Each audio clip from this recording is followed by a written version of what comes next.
Hello everyone. नमस्कार, आदाब और सत श्री अकाल। सो मेरा नाम आदित्य कुमार और फिर आज मेरा फर्स्ट लेक्चर आज हम लेने जाएंगे क्लास नाइन्थ का फिज़िक्स का चैप्टर 1। जैसा कि हम इंट्रोडक्शन लेक्चर में बता दिए थे कि क्लास मंडे को क्लास नाइन्थ और टेंथ का फिज़िक्स का लेक्चर आएगा, तो ये क्लास नाइन्थ के लिए पहला लेक्चर होगा फिज़िक्स का जो कि चैप्टर 1 क्या है, मोशन। अगर तुम लोग अभी तक देखे होगे तो ये जाने होंगे कि मोशन पहला चैप्टर है एंड फिर फर्दर चैप्टर्स आगे बढ़ते जाते हैं। तो चैप्टर स्टार्ट करने से पहले कुछ बात कर लेते हैं। जब क्लास नाइन्थ में तुम लोग आए हो तो तुम लोग अगर जानते हो कोई तुम्हारे एल्डर ब्रदर और सिस्टर होंगे तो तुम लोग को पता होंगे कि फिजिक्स केमिस्ट्री बायोलॉजी में डिफरेंस हो जाता है। सो इफ़ अगर नहीं पता है तो इंट्रोडक्शन लेक्चर दे सकते हो, और अगर पता है तो बहुत बढ़िया बात है, और तब अगर नहीं पता है तो बस ब्रीफ में ये बताना चाहेंगे कि फिज़िक्स जो है साइंस का एक ऐसा ब्रांच है जिसमें कॉन्सेप्ट, लॉजिक, अंडरस्टैंडिंग के साथ साथ मैथमेटिक्स का भी कॉन्सेप्ट आता है।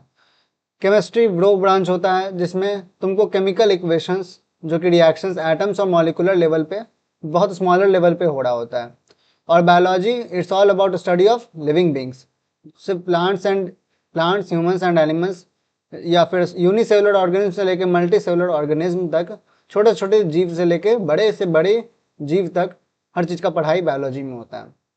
सो ये 3 डिवीज़न हुआ साइंस का। एंड हम पढ़ाने जाएंगे क्लास 9th और 10th को मैथ्स। तो मेरा पहला लेक्चर हुआ फिजिक्स का चैप्टर 1 मोशन। ये रहा मेरा इंट्रोडक्शन। ओके, तो तुम लोग को एक बात बस ध्यान रखने बोलेंगे कि क्लास 9th में आए हो, it's not about only enjoyment and all. थोड़ा सा पढ़ाई में इसलिए ध्यान देना क्योंकि यहीं से तुम्हारा फंडामेंटल्स बेसिक्स बहुत क्लियर होगा। क्लास 11th और 12th में जो भी तुम लोग चैप्टर्स पढ़ोगे उसमें बेसिक और फंडामेंटल इसी से आएगा। तो इसको इस हिसाब से पढ़ना कि तुम्हारा बेसिक आगे का भी क्लियर हो जाए। ऐसा नहीं कि इसे मार्क्स लाने के लिए क्वेश्चन देख लिए, फॉर्मूलाज रट लिए, इक्वेशंस रट लिए।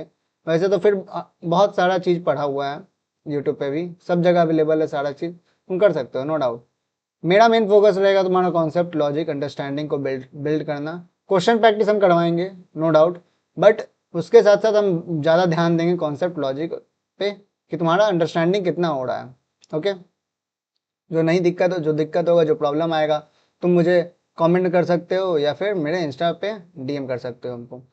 सो स्टार्ट करते हैं। सबसे पहले हम बात करते हैं मोशन। मोशन के अंदर क्या क्या है। तो मोशन पे जब बात करें, मोशन चैप्टर जो है इसके अंदर क्या क्या है, तो सबसे पहला चीज़ है इसके अंदर, सबसे पहले हम लोग बात करते हैं what is motion. Okay, motion होता क्या है। उसके बाद आएंगे हम लोग कि डिस्टेंस एंड डिस्प्लेसमेंट। तुम लोग नया टर्म पहली बार सुन रहे होगे I think, distance and displacement. Okay, उसके बाद तीसरा टर्म आएगा तुम लोग के लिए uniform motion, uniform and non uniform motion. Okay, non uniform motion हम टॉपिक्स बता दे रहे हैं पहले, क्या क्या टॉपिक अंडर आएगा इसके।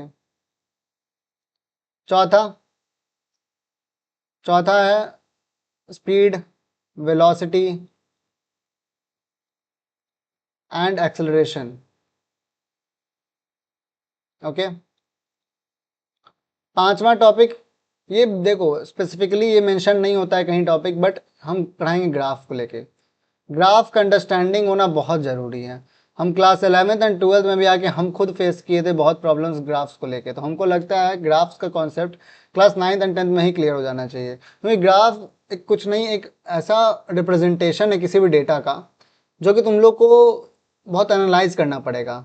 अगर तुम लोग एक एनालाइज करने का पैटर्न अगर तुम लोग समझ गए, सीख गए, तो तुम लोग को बहुत आसान हो जाएगा ग्राफ।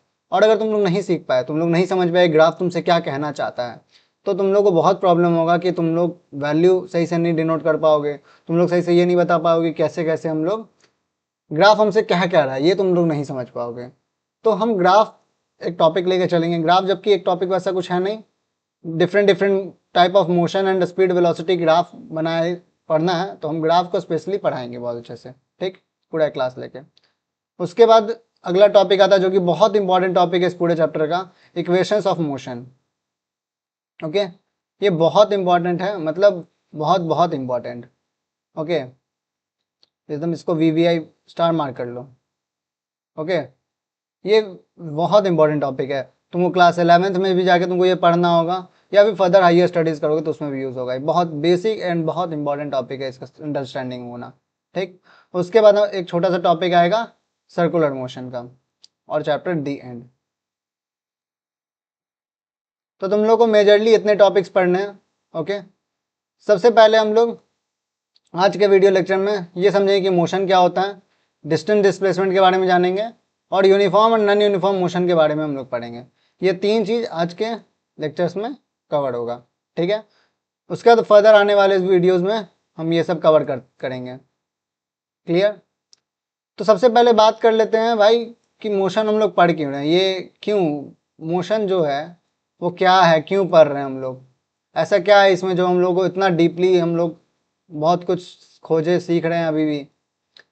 तो तुम लोग को सबसे पहला एग्जांपल हम यही देना चाहेंगे कि मान लो तुम्हारे आसपास कोई गाड़ी चल रहा है, ठीक है, तुम या फिर तुम एक गाड़ी पे बैठे हुए हो, तुम एक बाइक चला रहे हो एंड तुम बैठे हुए हो, तुम्हारा बाइक का स्पीड 60 किलोमीटर पर आवर है मान लो तुम, ठीक है, 60 किलोमीटर पर आवर के स्पीड से बाइक चला रहे हो, जा रहे हो कहीं पे, तुमको लग रहा है तुम 60 किलोमीटर पर आवर के स्पीड से चल रहे हो। ठीक, दिस इज, ये तुमको लग रहा है, visualise by you, visualised by you. ठीक है, देखो एक रोड पे एक बंदा मान लो खड़ा है, वो तुमको देखा, और वो तुम्हारा स्पीडोमीटर से, स्पीडोमीटर एक ऐसा डिवाइस होता है जिससे स्पीड मेजर किया जाता है, जो कि आगे हम लोग पढ़ेंगे, नो डाउट, टेंशन नहीं लो, बस जानो कि स्पीडोमीटर एक ऐसा डिवाइस होता है जिससे स्पीड मेजर किया जाता है। जो बाइक पे भी जहाँ तुम स्पीड देख रहे होते हो वो स्पीडोमीटर होता है एक तरह का। ठीक है, तो तुमको एक बंदे एक आदमी खड़ा है रोड पे, वो भी तुमको देखा जाते हो तो वो भी डिनोट किया कि हाँ तुम 60 किलोमीटर पर आवर के स्पीड से जा रहे हो। चलो ये भी a person standing on road, ये तुमको देखा। ओके, अब हम बात करते हैं, मान लो तुम जा रहे हो बाइक से रोड पे, एंड तुम्हारे मान लो बगल में रेलवे क्रॉसिंग है, मान लो ऐसी जगह तुम बाइक चला रहे हो जहाँ रेलवे क्रॉसिंग है, तो वहां से ट्रेन गुजरा, ट्रेन में एक आदमी बैठा हुआ है तो वो तुमको देख रहा है। मान लो ट्रेन भी जा रहा था आगे की तरफ, जैसे तुम मान लो बाइक लिए हो, ठीक, बाइक लिए हो, तुम बाइक लेके भी इधर जा रहे हो और ट्रेन भी इधर इसी डायरेक्शन में जा रहा है, मतलब समझ रहे हो। मान लो ये ट्रेन हुआ, जैसे हम तुमको बताते हैं, ये मान लो ये ट्रेन हुआ, ये मेरा डायग्राम उतना अच्छा नहीं है, एक तो अभी पेंसिल नहीं है, फिर राइटिंग भी अच्छा नहीं होगा, नो, धीरे धीरे हाथ बैठ जाएगा, थोड़ा सा मैनेज करना। और ये मान लो तुम हुए बाइक लेके, ये हुआ बाइक, देखो भाई डायग्राम सही से नहीं होता है तो थोड़ा सा मैनेज करना। ठीक, तो तुम यहाँ से जा रहे हो 60 किलोमीटर पर आवर के स्पीड से, ये ट्रेन जा रहा था 120 किलोमीटर पर आवर के स्पीड से, नहीं 120 नहीं, मान लो बहुत स्लो ले लो यार, तुम लोग को थोड़ा विजुअलाइज करने में ठीक लगेगा। चलो, तो यहाँ पे ये मान लो ले लो 20 किलोमीटर पर आवर के स्पीड से जा रहा था, स्लो। ओके, बहुत स्लो जा रहा है, ठीक है। और एक पर्सन जो कि यहाँ तुम्हारे बगल में रोड पे खड़ा था, ये मान लो रोड हुआ तुम्हारा, ये तुम रोड पे जा रहे थे, यहाँ पे एक पर्सन जो खड़ा था वो तुमको देख रहा था। ठीक, तो इस पर्सन के हिसाब, इसको मान लो ए, इसको मान लो बी, इसको मान लो सी। ठीक, तो तुम्हारे हिसाब से तुम्हारा स्पीड 60 किलोमीटर पर आवर है, जो पर्सन एक खड़ा है वो, उसके हिसाब से तुम्हारा स्पीड, ए जो है वो बॉडी, उसके हिसाब से तुम्हारा भी 60 किलोमीटर पर आवर है। बट क्या ट्रेन में बैठा आदमी, जो यहाँ पे एक आदमी बैठा हुआ है मान लो इस खिड़की से तुमको देख रहा है, ठीक है, क्या उसके लिए तुम्हारा स्पीड 60 किलोमीटर पर आवर ही होगा? क्या तुम्हारे लिए ट्रेन का स्पीड 20 किलोमीटर पर आवर होगा? तुम ये थोड़ा सोचो। अगर इससे भी नहीं समझ में आ रहा है तो मान लो तुम दो दोस्त लोग भागने लगे, ठीक है, तुम दो दोस्त लोग भाग रहे हो ट्रैक पे, एक रेसिंग ट्रैक पे दो दोस्त लोग भाग रहे हो, मान लो तुम लोग सेम स्पीड से भाग रहे हो, तो तुम लोग तो एक ही स्पीड से अगर भाग रहे हो तो तुम लोग क्या हो गए, दोनों साथ साथ जा रहे होगे, दोनों साथ साथ दौड़ रहे होगे, तो तुम लोग एक दूसरे के रिस्पेक्ट में तो साथ में ही हो, रेस्ट पे हो। वो तुम लोग को लग रहा है कि तुम लोग दौड़ रहे हो, तुम लोग रेस्ट पे नहीं हो, बट एक इमेजिन करो कि दो गाड़ी साथ में चल रहा है, सेम स्पीड से चल रहा है, तो दोनों साथ साथ चल रहा है, तो एक अगर तुम बाहर ना देखो, सिर्फ एक दूसरे को देखो, कोई बाहर का एनवायरनमेंट नहीं, कि एनवायरनमेंट चेंज हो रहा है या फिर टाइम चेंज हो रहा है, नहीं, तुम सिर्फ एक दूसरे को देखो, तुम दोनों एक दूसरे के रिस्पेक्ट में रेस्ट पे हो, रुके हुए हो। कैसे? दो गाड़ी अगर रुका रहेगा तो भी एक दूसरे को देखेगा तो सेम जगह पे दिखेगा, दोनों एक दूसरे को एकदम same same eye level, same eye contact, same distance पे देखेगा। एंड जब गाड़ी दोनों सेम स्पीड पे चल रहा है तो भी सेम पे देखेगा। तो दोनों क्या लगेगा कि वो दोनों एक दूसरे के रिस्पेक्ट में जीरो पे है। मतलब अगर कार बी को देखेगा तो भी लगेगा कि वो रुका हुआ है, और कार बी जो है वो कार ए को देखेगा तो दोनों एक दूसरे को रुका हुआ लगेगा। बट क्या वो रुका हुआ है? नहीं। कब पता चलेगा नहीं रुका हुआ है? जब एक रोड पे खड़ा आदमी उन दोनों को देखेगा। जब एक रोड पे खड़ा हुआ आदमी उन दोनों को देखेगा तो वो क्या बोलेगा कि ऐसे दोनों कार सेम स्पीड से जा रहा है। सो यहाँ पे ये चीज पता चला तुम लोगों को हम लोग मोशन क्यों पढ़ रहे हैं। मोशन एक ऐसा टर्म है जो कि डिफाइन नहीं किया जा सकता है जब तक तुम लोग एक फिक्स पॉइंट नहीं करोगे। अगर तुमसे बोल दिया जाए कि एक कार, हम लोग जनरल टर्म में बात कर लेते हैं कि ये कार जो है 60 किलोमीटर पर आवर के स्पीड से चल रहा है, हम लोग वहाँ पे नहीं जोड़ते हैं कि कौन देख रहा है नहीं देख रहा है, उतना हम लोग नहीं देखते हैं, उतना हम लोग नहीं ऑब्जर्व करते हैं। हम लोग मान लेते हैं सिनारियो कि अच्छा ये पर्सन देख रहा होगा, ये पर्सन, ओके। बट क्या ये जरूरी नहीं है कहना कि अगर कोई गाड़ी 60 किलोमीटर पर आवर के स्पीड से चल रहा है तो उसको देख कौन रहा है, उसको ऑब्जर्व कौन कर रहा है उसके स्पीड को? क्या उसको ऑब्जर्व करने वाला आदमी रोड पे खड़ा हुआ आदमी है, या फिर उसको ऑब्जर्व करने वाला ये ट्रेन में बैठा हुआ आदमी है? क्योंकि अगर ये जो स्पीड ऑब्जर्व करेगा ट्रेन वाला आदमी, वो कुछ और डिफरेंट स्पीड ऑब्जर्व करेगा, वो 60 किलोमीटर पर आवर ऑब्जर्व नहीं करेगा। क्योंकि वो खुद ही एक किसी स्पीड से आगे बढ़ रहा है या फिर पीछे जा रहा है, जिस भी डायरेक्शन में जा रहा हो। तो बात समझ में आया? तो मोशन इज नॉट अबाउट कि कोई बॉडी रेस्ट में है, कोई बॉडी किस स्पीड से, इस पर डिपेंड नहीं करता है, ठीक है। अब यहाँ पे तो बात हुआ स्पीड का, तुम लोग एक मोशन का एग्जांपल देते हैं। अब एक मान लो कार रोड पे खड़ा है, तुम्हारे हिसाब से वो रेस्ट पे है, ठीक, तुम देख रहे हो वो रेस्ट पे है, और भी बाकी लोग भी देख रहे हैं वो रेस्ट पे है, गाड़ी रुका हुआ है एकदम आराम से, ब्रेक वगैरह लगा हुआ है। बट इमेजिन, जस्ट इमेजिन करो यार, फिजिक्स ऐसा ही है, फिजिक्स यही है, तुम थोड़ा सा लॉजिक लगाओ और अपना अंडरस्टैंडिंग लगाओ, समझो। जस्ट इमेजिन एक पर्सन जो कि चांद पे हो, एस्ट्रोनॉट, मान लो वो किसी तरीके से तुमको देख पा रहा होगा, ठीक है, ऐसे पॉसिबल नहीं है, but let's imagine, just imagine कि वो मून से तुमको देख रहा है। तो क्या तुम वो गाड़ी रेस्ट पे दिखोगे या नहीं? थोड़ा सोचो। मेरे हिसाब से तो नहीं। क्यों? क्योंकि अर्थ खुद घूम रहा है, रोटेट कर रहा है अपने एक्सिस पे। बात समझ? तो तुम भी रोटेट हो रहे होगे किसी ना किसी स्पीड से, भले बहुत धीरे हो रहे होगे बट तुम रोटेट हो रहे होगे, तुम रेस्ट पे नहीं होगे। तो ये है मोशन, ये है मोशन का कॉन्सेप्ट। इसमें बहुत बड़ा रोल प्ले करता है एक टर्म जिसको कहते हैं रेफरेंस पॉइंट, जो कि हम आगे बताएंगे अभी। तो ये समझ में आया पूरा मोशन क्या है, क्यों पढ़ रहे हैं, क्या है इसमें, ऐसा है क्या जो हम लोग पढ़ रहे हैं? सीधा सीधी तो बात है कि गाड़ी चल रहा है 60 के स्पीड से, तो चल रहा है, बात खत्म। तो क्यों इतना इसमें घुसना है? अब समझ में आया? तो ये सब बात है। तो अब आते हैं हम लोग अपने कॉन्सेप्ट पे, ठीक। तो सबसे पहले डिफाइन करते हैं मोशन क्या होता है, अब आते हैं डेफिनेशन वगैरह पे। अच्छे समझ में आ गया लॉजिक वगैरह?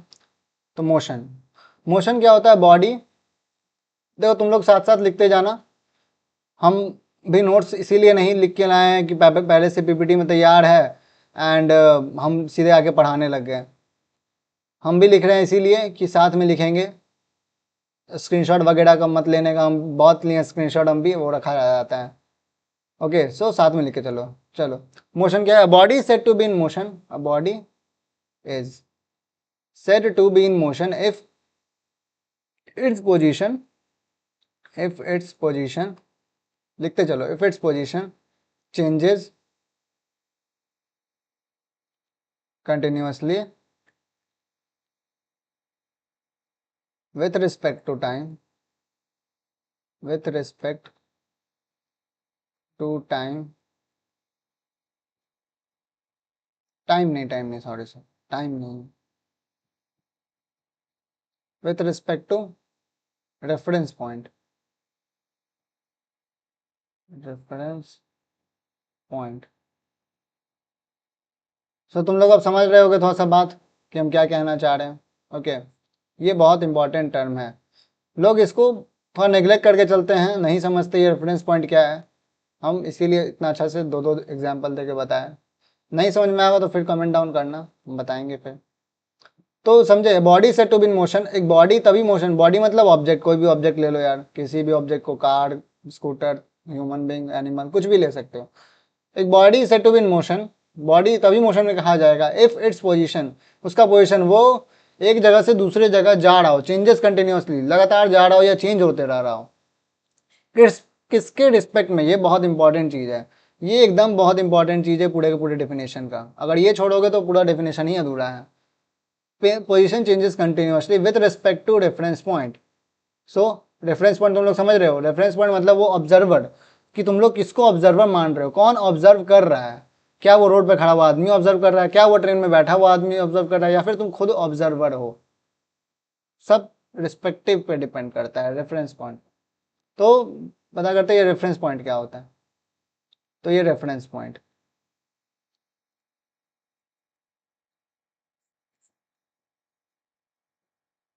सो reference point, it is a fix point.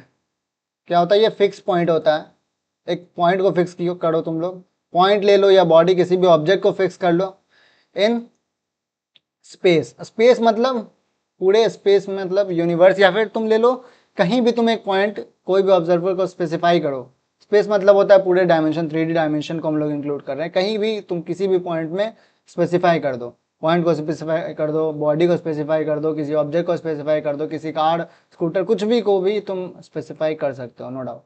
So it is a fix point in a space which is used to describe the position of other object।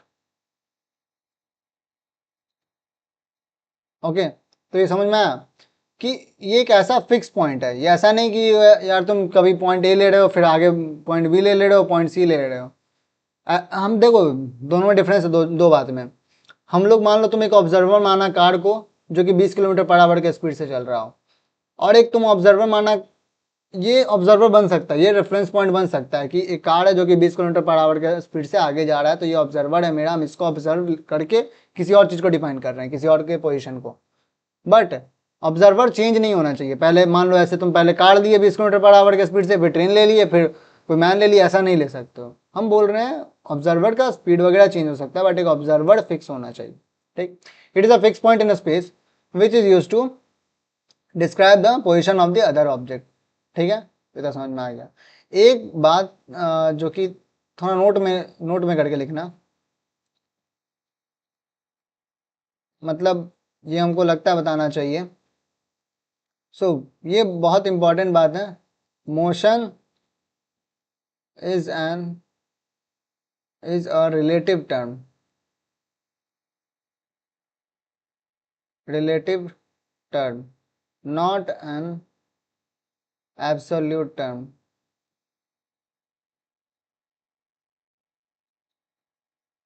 सो ये समझ में आ गया। देखो ये बहुत, मतलब ऐसा नहीं कि पूछा जाएगा, हम मार्क्स वगैरह एग्जाम के बेसिस पे उतना नहीं पढ़ा रहे हैं, हम करवाएंगे हर चीज़, पर मेरा सिर्फ फोकस वही नहीं है, मेरा फोकस हर चीज़ समझाना है। तो motion is a relative term not an absolute term, इसका मतलब ये हुआ कि मोशन जो है किसी के रिस्पेक्ट में डिफाइन हो सकता है, रिलेटिव मतलब होता है रिलेशन, किसी के, किसी को तुम चीज को डिफाइन करने के लिए अगर तुम किसी और का चीज का सहारा लेना पड़ रहा है तो वो एक रिलेटिव टर्म कहलाया।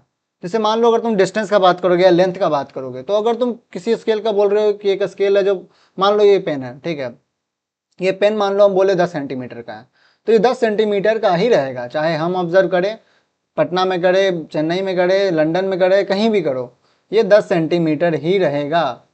बात समझ में आ रहा है, ये चेंज नहीं हो जाएगा। बट अगर तुम किसी गाड़ी को ऑब्जर्व, किसी कार को ऑब्जर्व कर रहे हो, इसके स्पीड को, तो वो चेंज हो सकता है। तो ये हुआ रिलेटिव टर्म और एब्सोल्यूट टर्म। एब्सोल्यूट टर्म वो हुआ जो कि फिक्स रहता है हमेशा, वो चेंज नहीं हो सकता। और रिलेटिव टर्म क्या हुआ, किसी के रिस्पेक्ट पे डिपेंड करता है, किसी कोई किस पे तुम डिफाइन कर रहे हो उस चीज को, तो मोशन एक रिलेटिव टर्म हुआ। बात समझ में आ गया, चलो तो हम लोग अब आगे बढ़ते हैं। ओ शिट,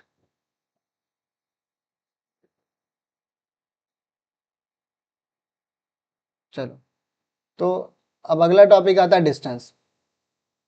ठीक है, तो डिस्टेंस, डिस्टेंस क्या होता है? डिस्टेंस तुम लोग जानते ही होगे यार, डिस्टेंस मतलब क्या हुआ हिंदी में? दूरी। ठीक, इसको ये हम ऐसे लिखते हैं अभी। चलो, डिस्टेंस मतलब क्या हुआ? दूरी। इसको डिफिनेशन पहले कैसे डिफाइन करते हैं? एक्चुअल पाथ लेंथ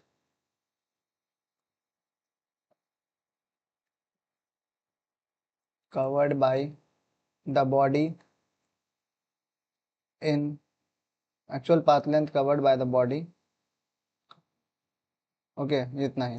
चलो, तो डिस्टेंस हुआ कि एक्चुअल पाथ लेंथ जो कि बॉडी कवर करता है, मतलब कोई ऑब्जेक्ट कितना दूर चला है उसी को डिस्टेंस कहते हैं।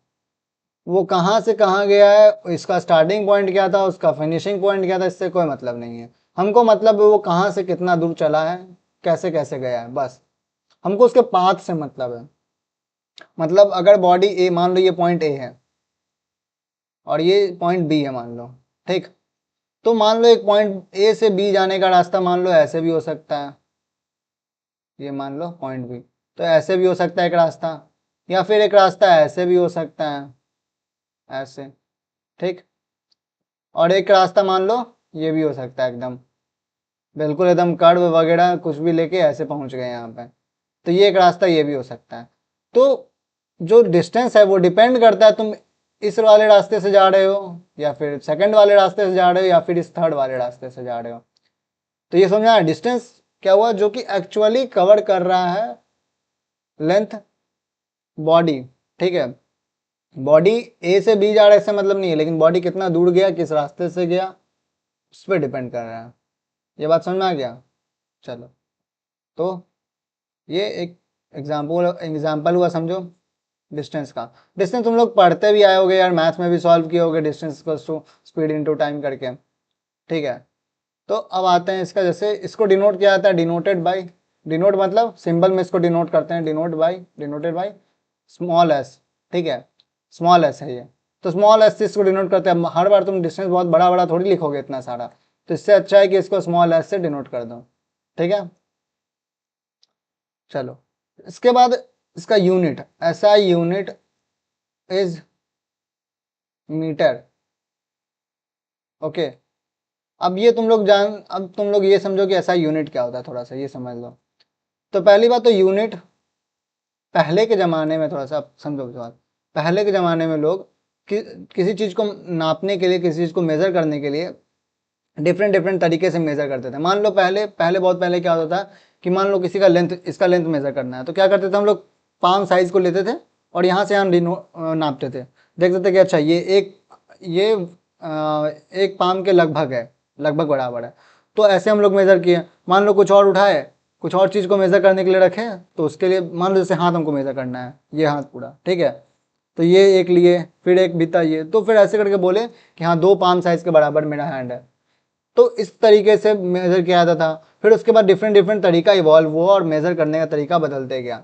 तो बहुत सारा मेज़र करने का तरीका है, बहुत सारा सिस्टम ऑफ यूनिट बना कि अच्छा हम केजी से नहीं, हम पाउंड से मेज़र करेंगे किसी चीज़ को, तो वैसे भी बना एक चीज़। ये बात समझ में आ रहा है कि नहीं आ रहा है? तो उसी तरह यूनिट हम लोग मेनली 2 तरह का पढ़ेंगे, बहुत तरह का यूनिट होता है बट हम लोग 2 तरह का पढ़ेंगे मेनली। कौन कौन सा? तो पढ़ेंगे मेनली हम लोग एक ऐसा यूनिट, ये तुम लोग और थोड़ा डिटेल में जाके 11th में पढ़ोगे, एक चैप्टर में यूनिट एंड डायमेंशन, उसमें और अच्छे से पढ़ोगे। अभी हम बस रफली आइडिया दे दे रहे हैं कि तुमको ज़रूरत तो पड़ेगा अभी क्लास 9th में भी। और सीजीएस यूनिट, ये दो यूनिट हम लोग अभी पढ़ेंगे, मतलब पूरे 9th और 10th में। ऐसा यूनिट क्या होता है? स्टैंडर्ड इंटरनेशनल यूनिट है ये, मतलब पूरे दुनिया वर्ल्ड वाइड इसी को फॉलो किया जाता है अभी, ठीक है। इसी का बात माना जाता है, इसी के हिसाब से जो भी यूनिट जिसका डिफाइन होता है उसको इसी हिसाब से किया जाता है। सीजीएस यूनिट थोड़ा पुराना है, इसको तभी यूज़ किया जाता है, इसको यूज़ किया जाता है, ऐसा नहीं कि यूज़ नहीं किया जाता है, बट तब यूज़ किया जाता है जब बहुत हम लोग स्मॉलर लेवल पे बात कर रहे होते हैं, तब हम लोग मेनली सीजीएस यूनिट का ही बात करते हैं। लेकिन ऐसे तब भी हम लोग एसआई का ही मेनली बात करते चलते हैं, ऐसा ही मतलब समझो मेन है, ठीक है। नहीं समझ लो सीजीएस भी क्या होता है, क्वेश्चन कभी कभी फ्रेम किया जाता है सीजीएस के फॉर्म में। तो सबसे पहले समझो, एक चीज और समझो कि लेंथ, मास और टाइम, ये 3 ऐसे 7 फंडामेंटल यूनिट होता है टोटल, बट अभी 3 जानो। 3 लेंथ, मास और टाइम, ये 3 फंडामेंटल यूनिट है, फंडामेंटल यूनिट मतलब बेसिक यूनिट, इसी से सारा यूनिट डिराइव हुआ है। जैसे कुछ स्पीड का हो, वेलोसिटी का हो, एक्सेलरेशन हो, कुछ भी, उन सब का यूनिट इन 3 या फिर वो 7 से डिराइव हुआ है, बट ये 3 मेन है उसका, ठीक। तो अब समझो एसआई यूनिट में, 1 मिनट, एसआई यूनिट में और सीजीएस यूनिट में क्या हुआ, तो लेंथ का जो यूनिट है एसआई यूनिट में मीटर होता है, ठीक, मीटर। बट वहीं सीजीएस यूनिट में इसको कहते हैं सेंटीमीटर। ओके, समझ में आ गया। मास का यूनिट होता है ऐसा यूनिट केजी, किलोग्राम में हम लोग करते हैं, जबकि सीजीएस यूनिट में ग्राम कहते हैं, ठीक। और टाइम को हम लोग दोनों में मेजर करते हैं सेकंड से। टाइम हमेशा से लगभग सेकंड से ही मेजर हुआ है, ठीक है। जब से इवॉल्व हुआ यूनिट, सिस्टम ऑफ यूनिट्स, तो सेकंड में ही मेजर करते गए हम लोग, ठीक है।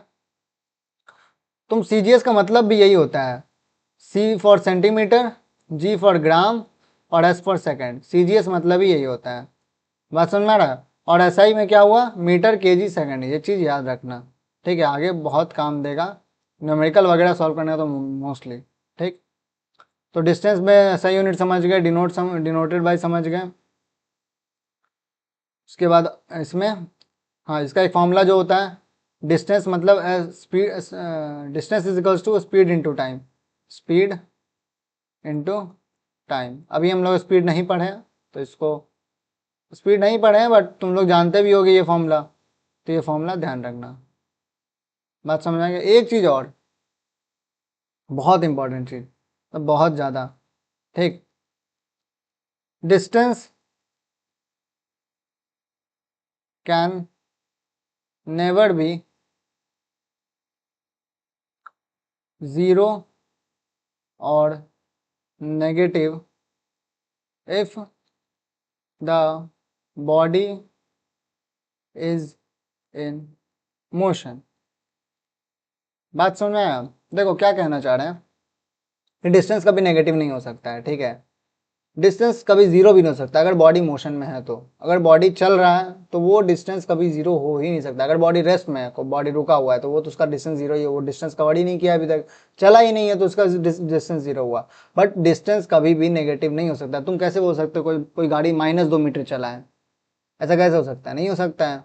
डिस्टेंस कभी घटता थोड़ी है। तुम अगर एक बंदा 5 किलोमीटर आगे गया और फिर 3 किलोमीटर वापस आ गया, तो इसका मतलब ये थोड़ी है कि वो 2 किलोमीटर चला है। इसका मतलब है कि 8 किलोमीटर वो चला है, 5 किलोमीटर आगे गया, 3 किलोमीटर पीछे आ गया। बात समझ आया। तो डिस्टेंस कभी भी नेगेटिव नहीं हो सकता, कभी भी जीरो नहीं हो सकता। अगर वो मोशन में है तो हमेशा पॉजिटिव होगा, ठीक। एक बात और, distance distance is a scalar quantity. अभी हम बताएंगे फिर ये क्या होता है, स्केलर एंड वेक्टर क्वांटिटी, ये क्या है, ये कौन सी बला का नाम है। तो ये 2 पॉइंट बहुत इंपॉर्टेंट पॉइंट है, हमेशा एकदम ध्यान में रखना ये चीज, ठीक। ये अभी जानो, distance is a scalar quantity. So अब बात करते हैं डिस्प्लेसमेंट पे, ठीक है। तो डिस्प्लेसमेंट क्या होता है, ओके, डिस्प्लेसमेंट।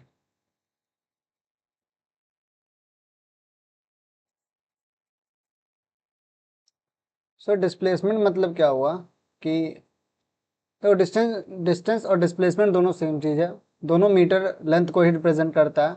बट डिस्प्लेसमेंट होता क्या है, तो displacement is nothing but it is the shortest distance, it is the shortest distance और पाथ, शॉर्टेस्ट डिस्टेंस और पाथ बिटवीन, शॉर्टेस्ट डिस्टेंस और path between the initial, initial मतलब starting point, initial and final point. बात समझ आ रहा है। तो displacement क्या हुआ, जो वो शॉर्टेस्ट डिस्टेंस है किसके किसके बीच का, इनिशियल और फाइनल पॉइंट का।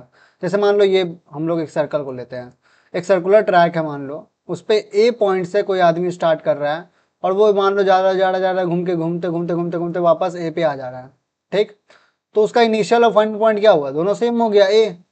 बट इफ कंसिडर एक आदमी ए से बी पे गया, ठीक, बी पे गया, तो वो 5 किलोमीटर गया, फिर उसके बाद बी से सी पे आया, ठीक है, बी से सी पे आया 3 किलोमीटर। तो अब बताओ इसका डिस्प्लेसमेंट क्या होगा। तो डिस्प्लेसमेंट क्या बोलता है, it is the shortest distance, ये क्या है, शॉर्टेस्ट डिस्टेंस है, यह पाथ है किसके किसके बीच का, इनिशियल एंड फाइनल पॉइंट के बीच का। बात समझ आ रहा है?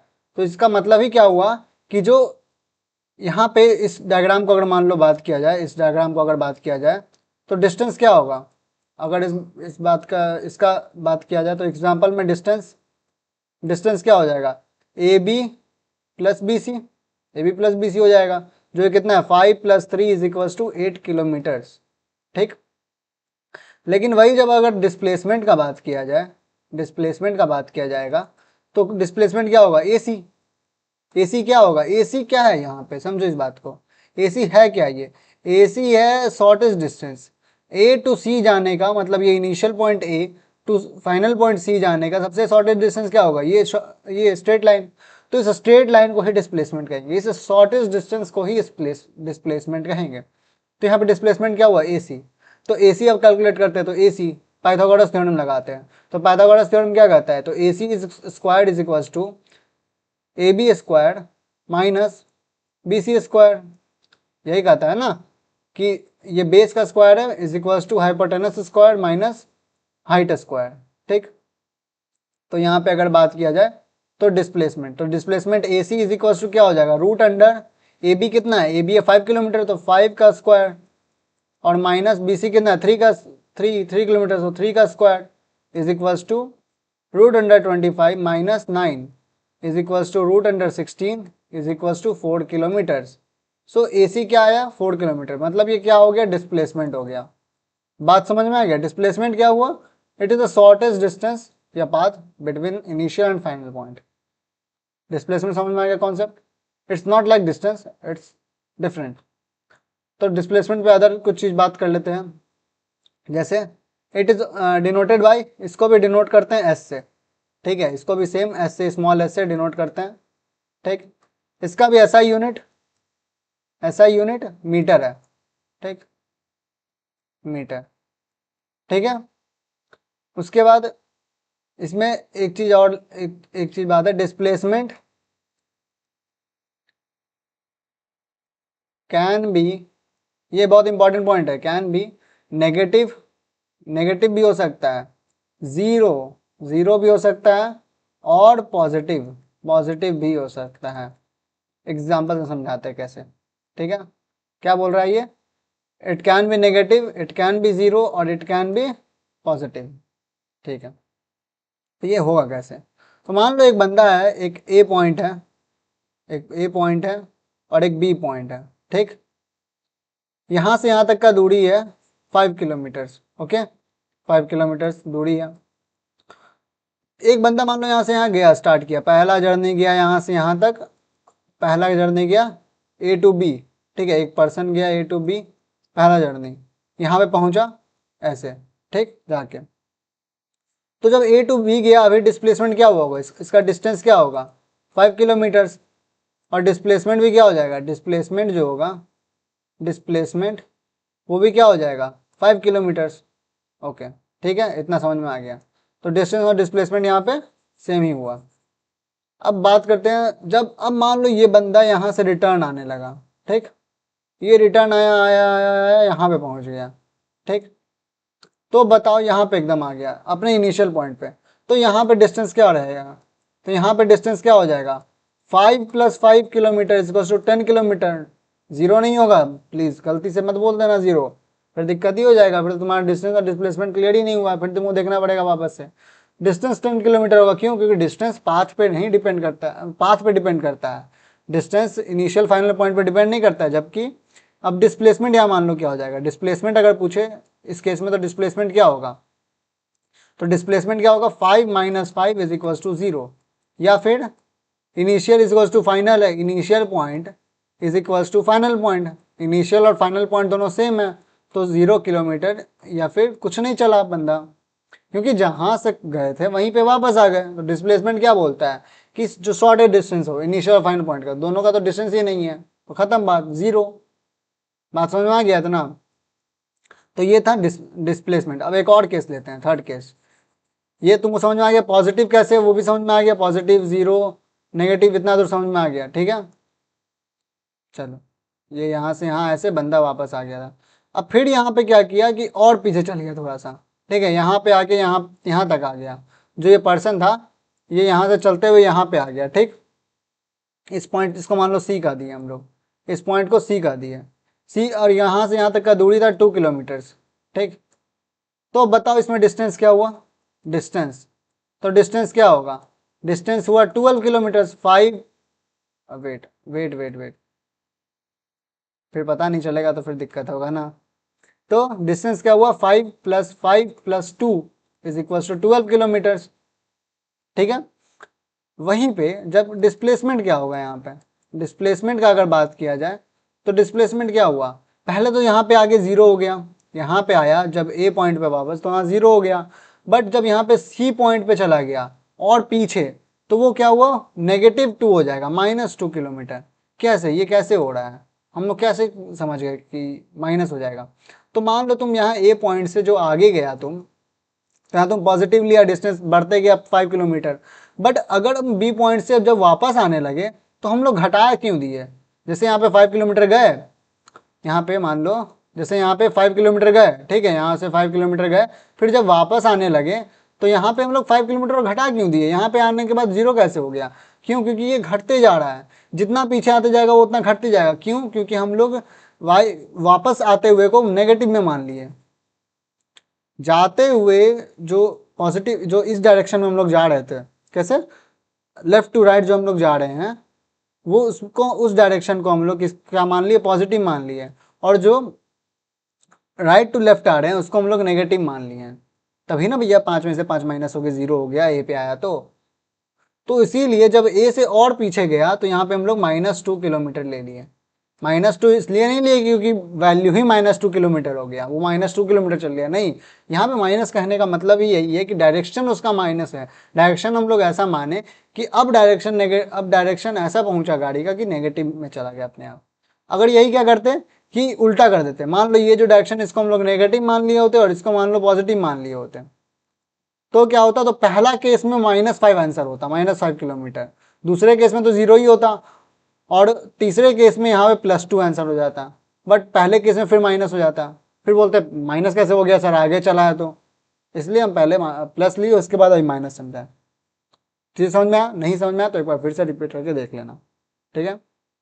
चलो, ज़्यादा हार्ड चीज़ नहीं है, थोड़ा सा अगर समझोगे समझ में आ जाएगा। तो ये चीज़ समझ में आ गया ना कि यहाँ पे -2 कैसे हुआ, ठीक है, एट सी का ये बात है, ये कब का बात है, ये एट सी का, एट सी, ठीक। चलो, एक पॉइंट और सबसे important, it displacement is a vector quantity. Displacement क्या है, वेक्टर क्वांटिटी है, ठीक। वेक्टर क्वांटिटी का क्या मतलब है, स्केलर क्वांटिटी का क्या मतलब है, अब हम बताते हैं, ठीक।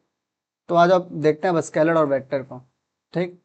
तो ये हो गया स्केलर क्वांटिटी, ठीक, और ये हुआ इधर वेक्टर क्वांटिटी। देखो तुम लोग को अभी स्केलर क्वांटिटी और वेक्टर क्वांटिटी का बहुत ज़्यादा नॉलेज नहीं जानना है एकदम, हम इसीलिए हम तुम शॉर्ट में बताएंगे, शॉर्ट एंड सिंपल, टेंशन नहीं लेना, थोड़ा सा है, आगे पढ़ने अपने आप आ जाएगा क्लास 11 एंड 12 में। अभी तुम लोग को तुम थोड़ा सा जानना है कि हाँ भाई क्या है नहीं है। चलो, क्या होता है स्केलर और क्या होता है वेक्टर। तो स्केलर क्या हुआ, it is a physical quantity, it is a physical quantity which it is a physical quantity which only depends upon magnitude, not direction, okay. पहले लिख लो नोट्स, उसके बाद हम बताते हैं सारा कुछ। एग्जांपल, डिस्टेंस, स्पीड, ठीक है। वेक्टर क्वांटिटी क्या हुआ, it is a physical quantity, it is a physical quantity which only which only nine which depends upon which depends upon both physical, both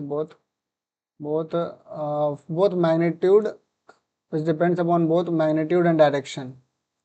Sorry, magnitude and direction. Okay, चलो example में जैसे ले लो displacement, velocity,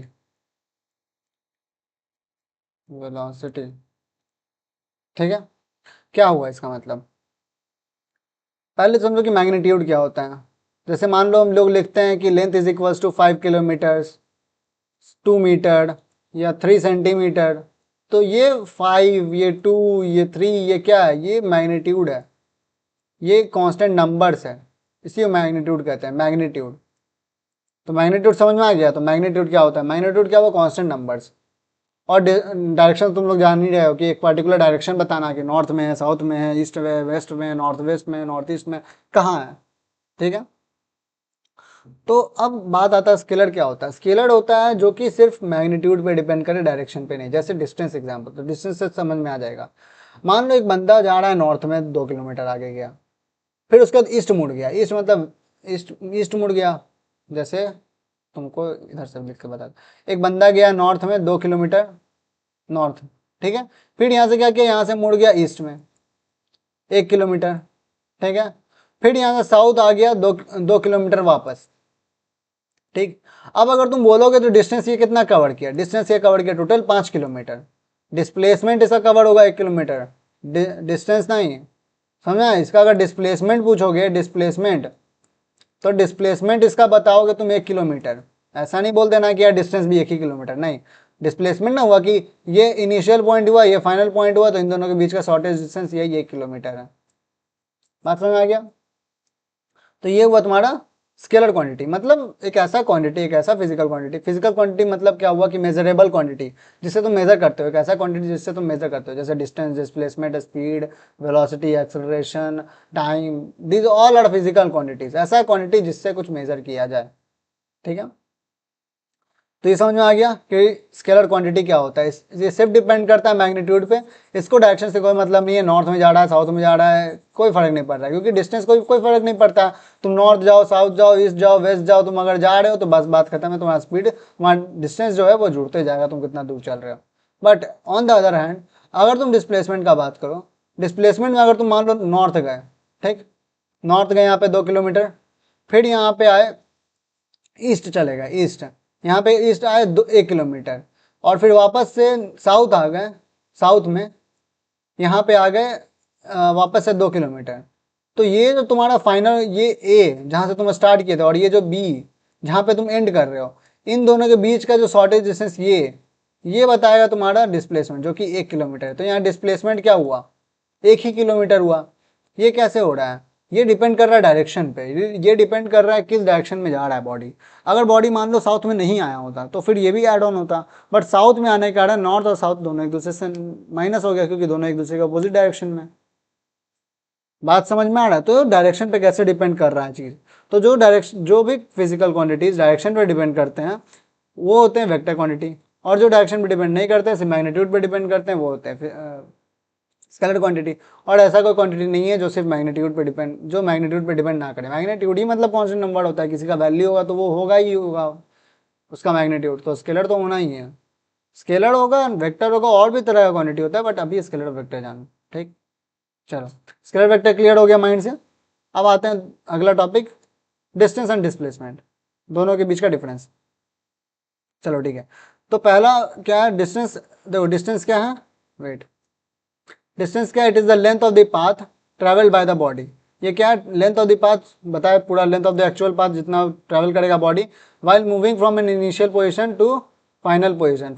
initial position से final position जाने के लिए जितना body cover करेगा.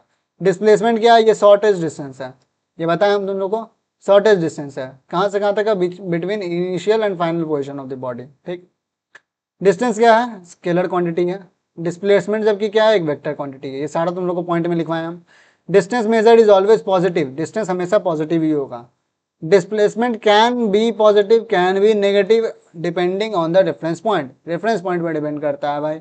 रेफरेंस पॉइंट मतलब क्या हुआ कि अगर हम यहाँ से देख रहे हैं तब ना वो वापस आया, मान लो कोई पर्सन भी वैसे ही देख रहा होगा तो वापस आएगा। हम भी एक तरह के रेफरेंस पॉइंट हुए, हम भी एक तरह के ऑब्जर्वर हुए, तो हम अपने ऑब्जर्वर के पर्सपेक्टिव से बताएं। क्लियर हुआ बात।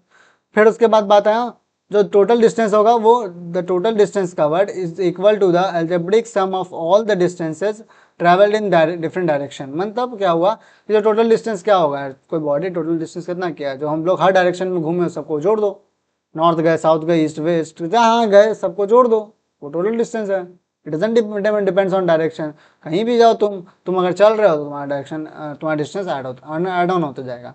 जबकि डिस्प्लेसमेंट में ऐसा नहीं है। डिस्प्लेसमेंट में क्या होगा कि it is a vector sum of all the individual displacement. Vector sum मतलब क्या हुआ, वेक्टर क्वांटिटी का एक अलग तरीके से सम होता है, वेक्टर सम जिसको कहते हैं। हम जो बोल रहे हैं 5 किलोमीटर नॉर्थ में गए, 3 किलोमीटर वापस आए तो 2 ही किलोमीटर में डिस्प्लेसमेंट हुआ, ये बात सही है, 2 ही किलोमीटर डिस्प्लेसमेंट हुआ, बट इसको ऐसे नहीं जोड़ा जाता है 5 - 3 2 कर दिए, इसको डिफरेंट तरीके से जोड़ा जाता है वेक्टर सम, जो कि तुम लोग 11th में पढ़ोगे। बात समझ में आया। फिर उसके बाद आता है there is always a distance, there is always a distance covered whenever there is a motion. जब भी मोशन होगा तो डिस्टेंस होगा ही होगा, जब भी मोशन होगा बॉडी में तो डिस्टेंस होना ही होना है। बात समझे। मोशन होने का मतलब ये है कि रेफरेंस पॉइंट के हिसाब से, रेफरेंस पॉइंट के पर्सपेक्टिव से जो ऑब्जर्वर जो बॉडी है वो अपना पाथ बदल रहा है, अपना पाथ कवर कर रहा है, कुछ अपना पोजिशन बदल रहा है, ठीक। जबकि डिस्प्लेसमेंट के साथ ऐसा नहीं है, displacement will be zero, displacement zero होगा अगर बॉडी वापस अपने इनिशियल से पोजिशन पे आ गया, तो इनिशियल गया फिर इनिशियल पे वापस आ गया तो उसका डिस्प्लेसमेंट जीरो होना है। और यूनिट तो दोनों का मीटर ही होता है, ये तो पता ही है तुम लोगों को, ठीक। अब देख लेना तुमको सारा कुछ समझाया। अभी हम एक क्वेश्चन करते हैं, एक क्वेश्चन हम देते हैं, ठीक है। क्वेश्चन करते हैं। क्वेश्चन क्या है कि मान लो एक एथलीट है, एन एथलीट रोटेट्स नहीं revolves 4.5 of a circle, revolves around 4.5 of a circle of a circular track, ठीक है। Find its net distance and displacement. मान लो ये क्वेश्चन है, डिस्टेंस एंड डिस्प्लेसमेंट मतलब क्या बोला जा रहा है कि एक एथलीट है, जो क्या हुआ, एक किसी पॉइंट से, मतलब एथलीट एक सर्कुलर ट्रैक है, सर्कुलर ट्रैक मतलब गोल ट्रैक जानते होगे, सर्कुलर ट्रैक पे क्या किया, वो 4.5 मतलब 4.5 चक्कर मारा, 4.5 मतलब 4.5 ऑफ अ सर्कल, ठीक। यहाँ पे देखो, यहाँ पे एक चीज दिया हुआ है, लेट रेडियस ऑफ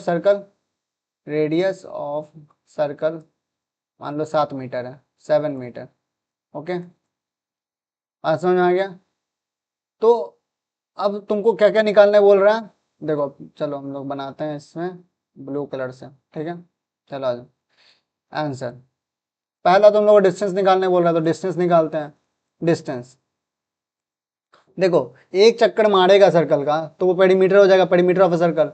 उसी तरह 4 चक्कर में मारा है, 4.5, तो पहले तो 4 कैलकुलेट करते हैं, तो टोटल डिस्टेंस क्या हो जाएगा, 4 into perimeter of a circle, perimeter. कैसे समझ में आया ना, 4 चक्कर मारा है टोटल, टोटल चक्कर मारेगा तो पेरीमीटर, पेरीमीटर क्या होता है, बाउंड्री, बाउंड्री होता है पेरीमीटर। और एरिया क्या होता है, region under that boundary, under that shape. Area और पेरीमीटर में क्लियर है ना सब चीज। तो पेरीमीटर का हम लोग 4 गुना किए, क्यों, क्योंकि 4 टाइम्स से सर्कल राउंड मारा है। अब plus half of a circle ही मारा है, तो हाफ ऑफ अ सर्कल को भी हाफ ऑफ पेरीमीटर ले लेंगे, हाफ ऑफ अ पेरीमीटर, ठीक। मतलब पेरीमीटर मतलब सर्कल का पूरा एक चक्कर, उसका आधा, तो half of a round.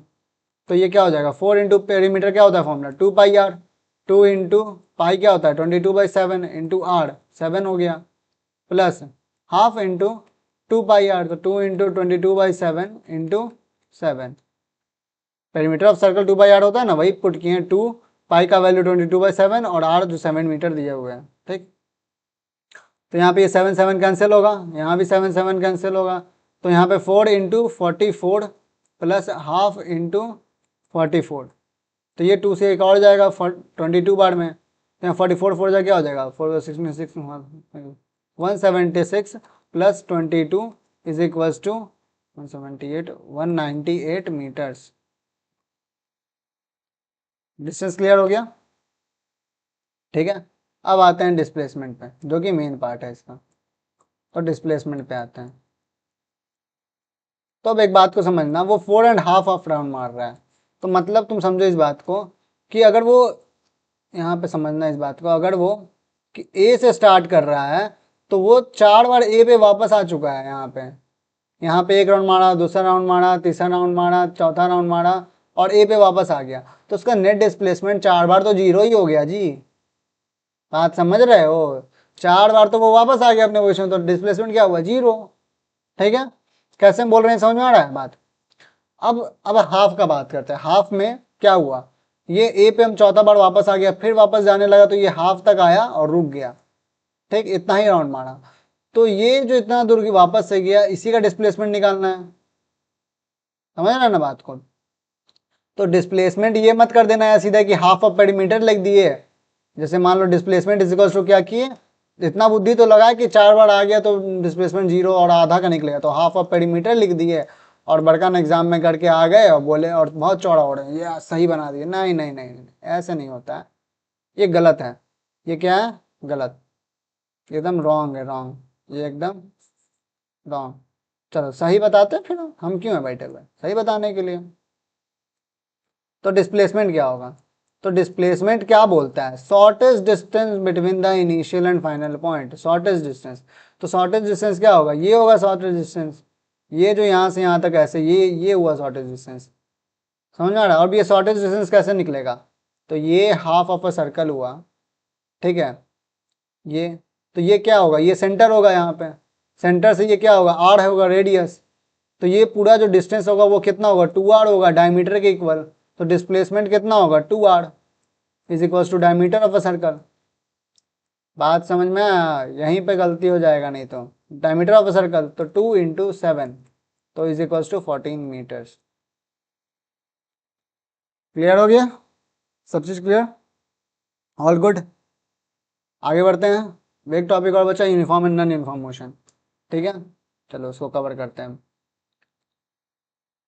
Uniform and non uniform motion. तो यूनिफॉर्म मोशन क्या होता है, wait, uniform motion,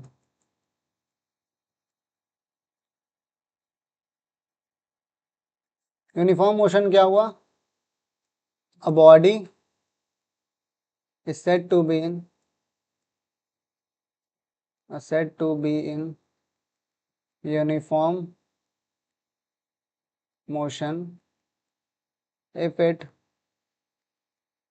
travels equal distance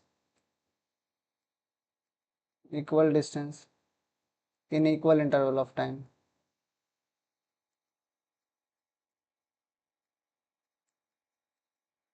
बात समझ में आ गया, जबकि अच्छा ठीक है, समझाते हैं। तो मतलब एक बॉडी जो है वो equal distance in equal interval of time में कवर कर रहा है। मतलब कि अगर एक बॉडी 60 के स्पीड से चल रहा है, 60 किलोमीटर पर आवर के स्पीड से अगर एक बॉडी चल रहा है, तो 60 किलोमीटर पर आवर के स्पीड से ही चलना चाहिए। मतलब इक्वल इंटरवल ऑफ टाइम में, इक्वल इंटरवल ऑफ टाइम मतलब 1 घंटे का अगर इंटरवल है तो 1 घंटे का इंटरवल में वो 60 किलोमीटर चलना ही चाहिए। बात समझ में आया? अगर वो 2 मीटर चल रहा है 1 सेकंड में, तो वो हर सेकंड 2 मीटर ही चलना चाहिए। ऐसा नहीं कि 3, कभी 1, कभी 4, ऐसा नहीं।